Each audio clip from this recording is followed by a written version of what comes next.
il y a quelque chose. Que Dieu te bénisse. Que les regards de Dieu soient fixés vers toi. Et que le miracle soit activé au nom de Jésus. Alléluia. Et bien aimé,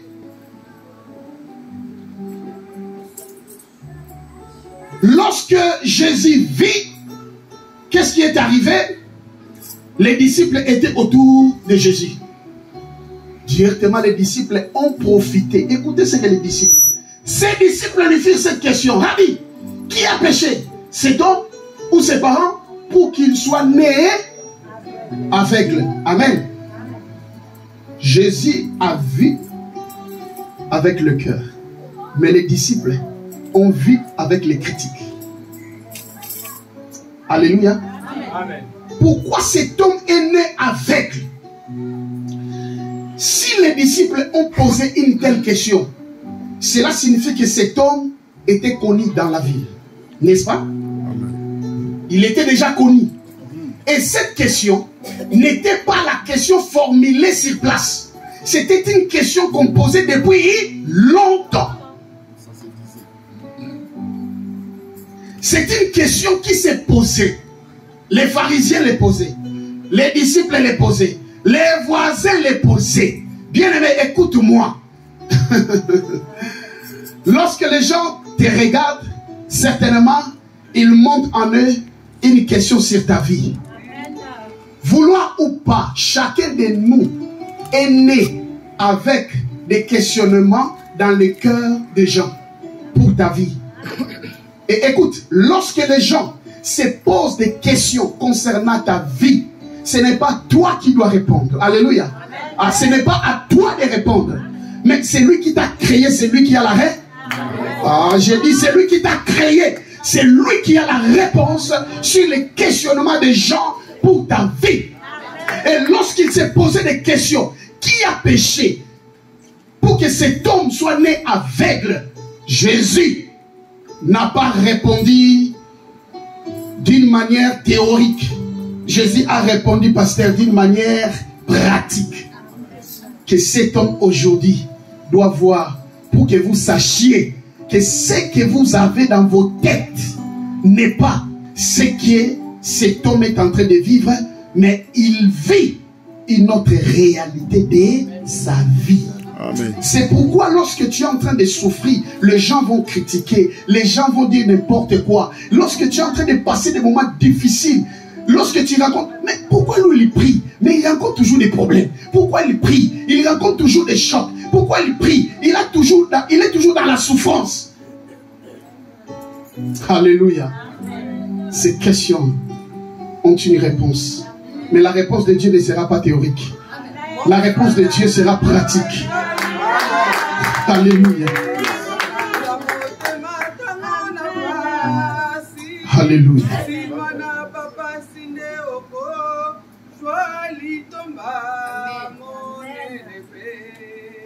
Alléluia.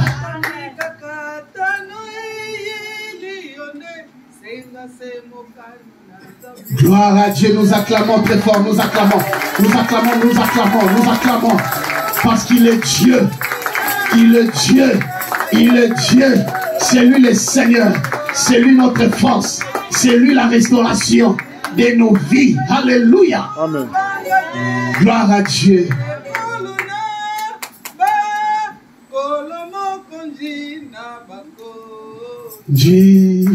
Alléluia. Amen. Oh, alléluia. C'est la manière de notre maman d'exprimer sa foi quand il écoute la parole. Quand la parole entre, il y a un cantique qui monte en elle. Et ne sois pas fâché pour ça, ne sois pas dérangé pour ça. Nous sommes tous dans la présence de Dieu. Chacun de nous sent quelque chose qui monte en lui selon que l'esprit le pousse. Alléluia. Bien-aimés dans le Seigneur, les gens se posaient de telles questions pour cet homme. Pourquoi il est né aveugle? Mais Jésus n'a pas répondu d'une manière théorique. Il a répondu d'une manière pratique. La pratique, c'est que il doit recouvrir la vie pour que vous sachiez que vos intentions ne sont pas c'est que lui vivait. Alléluia. Parce que chez les Juifs, lorsque quelqu'un a des problèmes, ils attachaient les problèmes au péché. Voyons les cas de Job.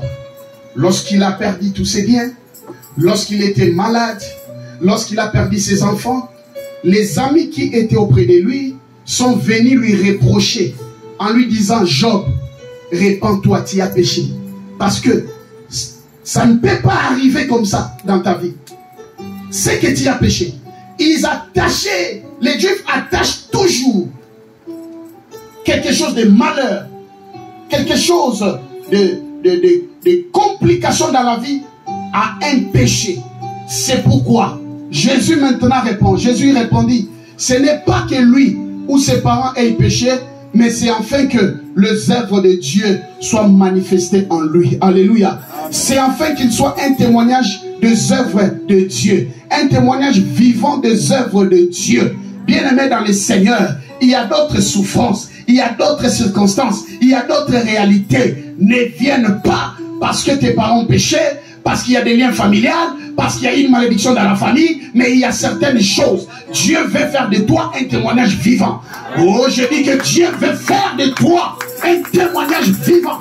Ça n'a rien à voir avec le passé. Ça n'a rien à voir avec les coutumes de ta famille. Ça n'a rien à voir avec les liens de famille. Ça n'a rien à voir avec ton passé, mais ça a à voir avec un agenda divin. L'agenda divin dit: oh, que Dieu vous bénisse.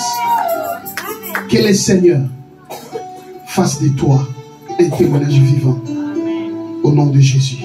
Alléluia. Au moment où les hommes disaient que cet homme, ses parents ont péché pour qu'il soit né aveugle, mais dans l'agenda divin, c'était écrit que cet homme sera né aveugle afin que les œuvres de Dieu soient manifestées dans sa vie. Amen. Amen. Alléluia.